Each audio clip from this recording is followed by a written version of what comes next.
Hello दोस्तों, कैसे हैं आप। उम्मीद है आप सब ठीक होंगे और जितने भी मैंने आपको पहले टिप्स दिए हैं उन सब का बेनिफिट ले पा रहे होंगे। आज मैं कुछ दिनों बाद आपके सामने आया हूँ अपने चैनल के थ्रू। और दोस्तों मैं इसलिए भी मैंने बीच में गैप किया क्योंकि मुझे था कि जो भी मैंने आपको टिप्स दिए हैं आप उन सारे टिप्स के रिगार्डिंग फेमिलियर हो जाइए और अच्छे से वो एक रूटीन लाइफ में ले आइए। तो दोस्तों, अगर आप उनको रूटीन लाइफ में ले आए हैं तो मैं आज आपको बताऊंगा कि हम अपनी बॉडी को कैसे जल्दी से हील कर सकते हैं, फिज़िकली हो चाहे मेंटली हो। क्योंकि कई बार हमें अगर दिक्कत आ भी जाती है, कोई इंजरी हो भी गई है, तो हम उसको फास्ट कैसे हील कर सकते हैं। तो दोस्तों, सबसे पहले मैं आपको बताना चाहूँगा, जितने भी मैंने आपको पॉस्चर के रिगार्डिंग टिप्स दिए हैं उन सब का आपको अच्छे से ध्यान रखना है और ध्यान रखते हुए बॉडी अपने अपनी आदतों में लेकर आना है ताकि सोचने की ज़रूरत ना पड़े, साथ के साथ वो एक्टिविटीज़ में आपके ढल जाएं। तो दोस्तों, अगर आप कोई भी एक्सरसाइज करते हैं या आप कोई भी आप ट्रीटमेंट लेते हैं और उसमें अगर आप प्रिकॉशन नहीं रखते हैं तो उस ट्रीटमेंट का कोई यूज़ नहीं है।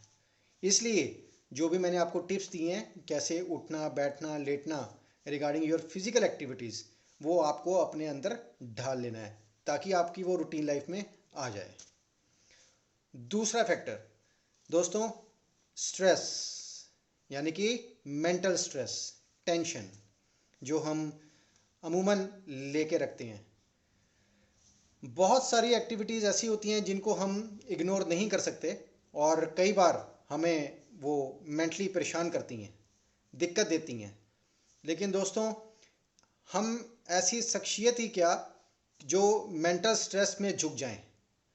हम ऐसी शख्सियत बने कि बाहर की कोई भी स्ट्रेस हमें झुका ना सके और कोशिश करिए कि अपने स्ट्रेस पर आप सक्सेस गेन करके उसको दबा सकें।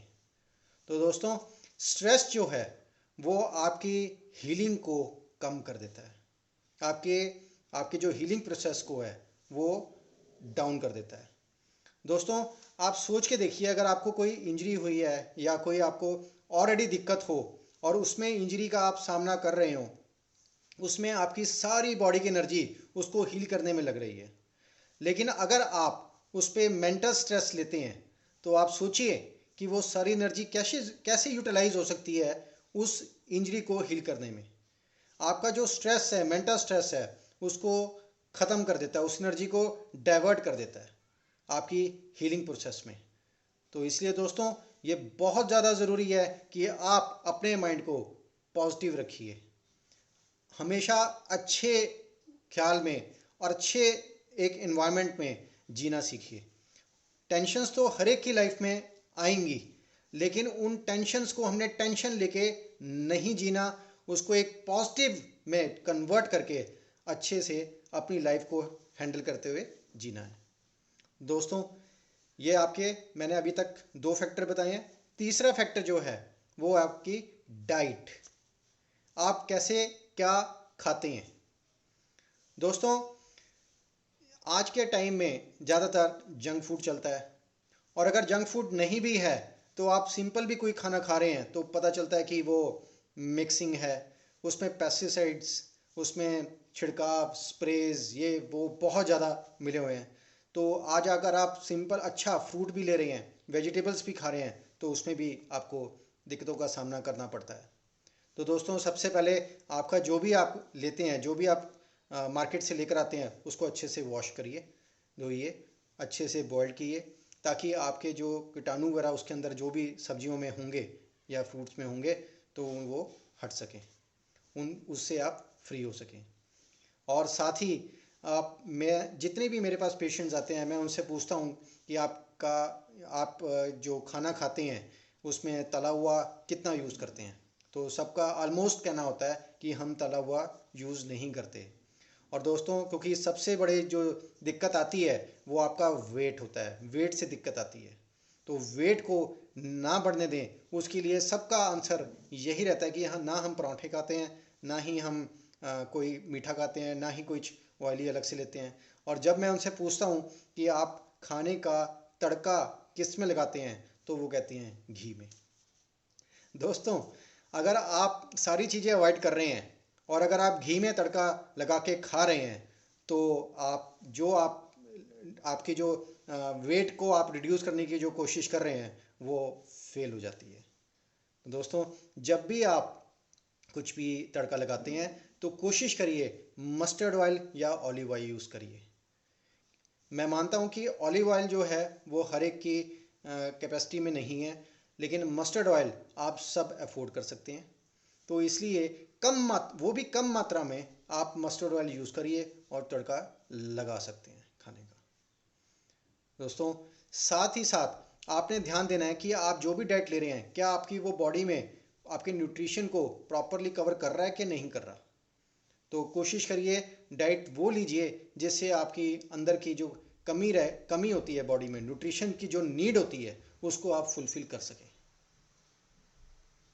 और दोस्तों, एक लास्ट जो फैक्टर है और सबसे मेन फैक्टर है वो है एक्सरसाइजेस।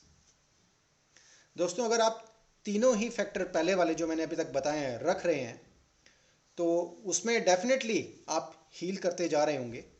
लेकिन अगर एक्सरसाइज इसमें ऐड नहीं है तो आपकी जो रफ्तार है वो काफ़ी स्लो होगी। तो दोस्तों, एक्सरसाइज बहुत इंपॉर्टेंट पार्ट है। सबसे पहले कि हम ये सोचें कि हमें अगर दिक्कत आई क्यों, अगर बॉडी में स्ट्रेंथ होगी तो हमें जो इंजरीज हैं वो कम हो जाएंगी।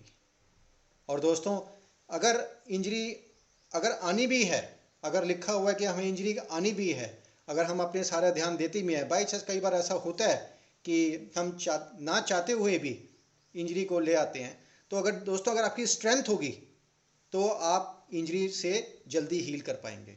और वो कब होगा? जब आपकी स्ट्रेंथ होगी। तो आपकी मस्कुलर स्ट्रेंथ होना भी बहुत ज़्यादा अच्छी होना ज़रूरी है। दोस्तों, यहाँ पर मैं कहना चाहूँगा कि बहुत सारे जब पेशेंट्स से मेरी बात होती है तो उनमें मैं ये पूछता हूँ कि आप एक्सरसाइजेज कर पा रहे हैं। तो आज के जो नौजवान हैं, जो यंग जो जनरेशन है, और उनमें से ज़्यादातर वो कहते हैं कि हाँ, हम एक्सरसाइजेज करते हैं, जिम जाते हैं। दोस्तों, ठीक है, बहुत अच्छी बात है, आप एक्सरसाइज करते हैं, जिम जाते हैं, लेकिन जब आप एक एक घंटा कॉन्टिन्यूटी में जिम यूज़ करते हैं तो कुछ टाइम बाद आप उससे भी बोर होना शुरू हो जाते हैं, या कई बार अगर आपको इंजरी का सामना करना पड़ जाए तो आपकी एक्सरसाइजेज वहाँ से भी छूट जाती हैं। तो दोस्तों, मैं अपने सारे पेशेंट्स को क्या कहता हूँ, मैं कहता हूँ कि आप एक एक घंटे की एक्सरसाइज ना करिए, आप एक्सरसाइज सिर्फ और सिर्फ 10 मिनट की करिए, लेकिन रोज़ करिए। क्योंकि दोस्तों, अगर आप एक्सरसाइजेज 10-10 मिनट की भी कर रहे हैं तो आपके बॉडी जो है, आपकी बॉडी का जो स्टेमिना है वो धीरे धीरे इंक्रीज हो रहा है, आपकी स्ट्रेंथ भी इम्प्रूव धीरे धीरे होनी शुरू हो जाएगी। उतना करिए जितना आप बियर कर सकते हैं। जैसे जैसे आप 10-10, क्योंकि मुझे लगता है कि 10 मिनट तो एक ऐसा टाइम है जिसमें आप नॉर्मली एक्सरसाइज ईजिली कर सकते हैं अगर आपको कोई दिक्कत नहीं है तो। और जब आपकी 10 मिनट की एक्सरसाइज आराम से होने लग जाएंगी, तब उस टाइम को, ड्यूरेशन को आप बढ़ा सकते हैं, 15 मिनट तक कर सकते हैं, 20 मिनट तक कर सकते हैं, 25 मिनट, आधे घंटे तक भी कर सकते हैं। लेकिन मैं फिर भी ये कहूँगा, आप 10 मिनट ही एक्सरसाइज की शुरुआत से करिए। उसके आगे आप देखिए कि 15 मिनट करनी है, 20 मिनट करनी है, लेकिन लगातार कीजिए। क्योंकि आप जब थोड़े ड्यूरेशन की एक्सरसाइज करेंगे तो आप लगातार कर पाएंगे, आप रोज कर पाएंगे, जिससे कि आपकी strength day by day improve होती चली जाएगी। इसमें दोस्तों एक चीज़ और है, आप ये सोचें कि मैं 10 मिनट की एक्सरसाइज करूँगा तो मैं 1 महीना मुझे हो गया करते हुए, कोई स्ट्रेंथ तो इतनी अच्छी इंप्रूव नहीं हुई जो मुझे दिखनी चाहिए थी, मेरी मस्कुलर स्ट्रेंथ क्यों नहीं बढ़ रही है। तो दोस्तों, जहाँ अगर आप थोड़ी सी टाइम अपनी बॉडी को दे रहे हैं तो वहाँ पर आपको टाइम और भी देना है, ताकि आपकी स्ट्रेंथ विद टाइम इंक्रीज होती चली जाए। आपने ये लेके नहीं चलना कि मैं 1 महीने में क्यों नहीं कवर अप हो रहा, आपने ये लेके चलना है कि मुझे रोज़ एक्सरसाइज करनी है। और देखिए दोस्तों, आप विद टाइम, महीने बाद, 2 महीने बाद, 3 महीने बाद, जब आप हर मंथ देखेंगे तो आपका स्टेमिना इंक्रीज होना शुरू हो जाएगा। लेकिन फिर भी मैं कहूँगा 6 मंथ्स लेके चलिए, सिर्फ और सिर्फ आप अपनी बॉडी को 10 मिनट देना शुरू करिए। तो दोस्तों, ये सारे फैक्टर्स हैं जो आपको आपकी हेल्थ को इम्प्रूव कर सकते हैं। अगर आपकी जो इंजरी हुई है, आपको उसको कैसे फास्ट करना है, उसको ये सारे फैक्टर्स आपको बेनिफिट दे सकते हैं। दोस्तों, मुझे उम्मीद है कि आज का जो वीडियो है वो इन्फॉर्मेटिव होगा, आपको मेरे जो टिप्स हैं वो समझ आए होंगे।